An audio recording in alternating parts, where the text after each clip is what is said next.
বন্ধুরা, চুল সবসময় মাথাতেই ভালো লাগে। মাথার চুল আমাদের সৌন্দর্য বৃদ্ধি করে, কিন্তু ত্বকের এই ছোট ছোট লোমগুলি আমাদেরকে বেশ চিন্তায় ফেলে দেয়। বিশেষ করে ঠোঁটের ওপরের এই লোমগুলি, আমাদের মুখের ছোট ছোট অবাঞ্ছিত লোমগুলি আমাদের সৌন্দর্যের পথে বিরাট বাধার সৃষ্টি করে। তাই বারবার এই লোম দূর করতে ওয়াক্সিং, থ্রেডিং, শেভিং করানো হয়। কিন্তু এই সমস্ত প্রসেস যেমন ত্বকের জন্য ক্ষতিকারক, তেমনই যন্ত্রণাদায়ক। তাই বাজারের বা পার্লারের লোম দূর করার পদ্ধতি বন্ধ করে ঘরোয়া উপায়ে এই লোমগুলি দূর করলে ত্বকের তো কোনো ক্ষতি হবেই না, সঙ্গে ত্বকে যে কালচে ভাব চলে এসেছে সেটাও দূর হবে। আবার ট্যানিং সহ ত্বকের ময়লা দূর করে স্বাস্থ্যোজ্জ্বল ত্বক পাবে।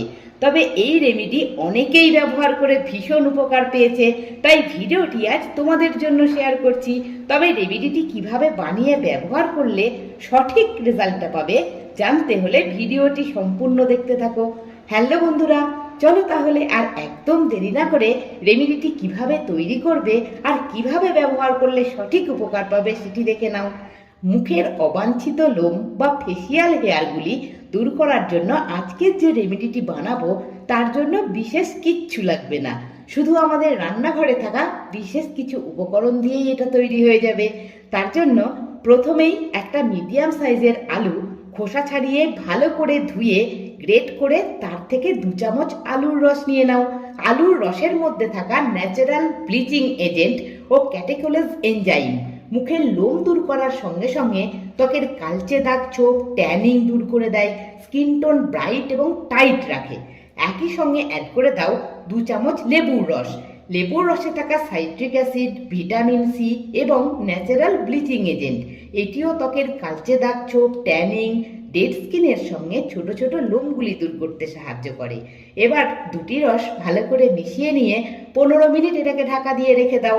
এবার একটা পরিষ্কার মিক্সির জারের মধ্যে 2 চামচ চিনি আর 2 চামচ মুসুর ডাল ভালো করে গুঁড়ো করে নাও।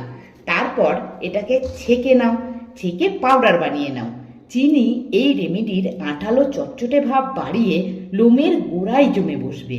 মুসুর ডাল ত্বককে এক্সফোলিয়েট করে ডেড স্কিন, ব্ল্যাকহেডের সঙ্গে অবাঞ্ছিত লোমগুলি দূর করবে। এবার এই পাউডারটিকে ভালো করে ছেঁকে যতটা প্রয়োজন হবে ততটা ব্যবহার করব, আর বাকিটা রেখে দেবো অন্য কোনো ফেস প্যাকের সঙ্গে ব্যবহার করার জন্য। একই সঙ্গে এক টুকরো ফিটকিরি থেকে যে কোনো উপায়ে পাউডার বানিয়ে 1/2 চামচ নিয়ে নাও। এটি আমাদের অবাঞ্ছিত লোমের গোড়াগুলিকে দুর্বল করবে। এছাড়াও এতে থাকা অ্যান্টিব্যাকটেরিয়াল ও অ্যাস্ট্রিনজেন্ট উপাদান ত্বকের অকাল বার্ধক্য রোধ করে, ত্বকের কালো দাগ ছোপ দূর করে, ত্বক ফর্সা করে। এবার ওই আলু আর লেবুর রসের যে মিশ্রণটা রেখে দিয়েছিলাম সেটা ওপর থেকে অন্য একটা পাত্রের মধ্যে ঢেলে নাও। দেখবে কিছুটা স্টার্চ ওই বাটির নিচে জমা রয়েছে। তার মধ্যেই অ্যাড করে দাও পরিমাণ মতন ওই মুসুর ডাল আর চিনির গুঁড়ো, ভালো করে মিশিয়ে নাও। তারপর অ্যাড করো 1/2 চামচ কস্তুরি হলুদ, যা ত্বক থেকে লোম উঠে যাওয়ার পর ত্বকে কোনো রকম ব্রণ বা র্যাশ হতে দেবে না, ত্বক উজ্জ্বল করবে। একই সঙ্গে দিয়ে দিতে হবে 1/2 চামচ ওই গুঁড়ো করে রাখা ফিটকিরি। এবারে সমস্ত কিছু ভালো করে মিশিয়ে নাও। তারপর দেখো এখন রেমেডিটি কিন্তু একদম রেডি করে নিয়েছি। এবার চলো দেখাই কিভাবে এটিকে ব্যবহার করবে। প্রথমে ত্বক ওই আলু আর লেবুর রসের যে মিশ্রণটা ছিল সেটা দিয়ে ভালো করে ক্লিন করে নাও।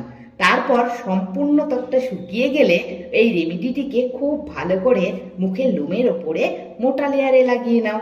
তারপর এটিকে 20 মিনিট ত্বকে রেখে অপেক্ষা করো। এই সময় এই রেমেডিতে থাকা ফিটকিরি লোমের গোড়াগুলিকে দুর্বল করে দেবে। চিনি ও মুসুর ডাল লোমের সঙ্গে আটকে যাবে। 20 মিনিট পর এইটি লোমের বিপরীত দিকে হাত দিয়ে ম্যাসাজ করে করে রেমেডিটিকে রিমুভ করতে হবে।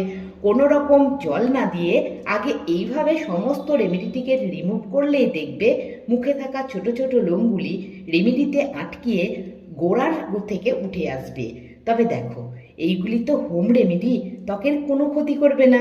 তোমরা যদি ভাবো এইগুলি একবারেই সমস্ত লোম দূর করবে সেটাও কিন্তু সম্ভব নয়। তবে হ্যাঁ, এই রেমেডি মাসে 2 বার ব্যবহার করলে ধীরে ধীরে অবাঞ্ছিত লোমের গ্রোথগুলি কমে আসবে এবং পরবর্তীতে লোম আর উৎপন্ন হবে না। এরপর ভালো করে মুখ ধুয়ে নাও, তারপরে একটু অ্যালোভেরা জেল মেখে নাও।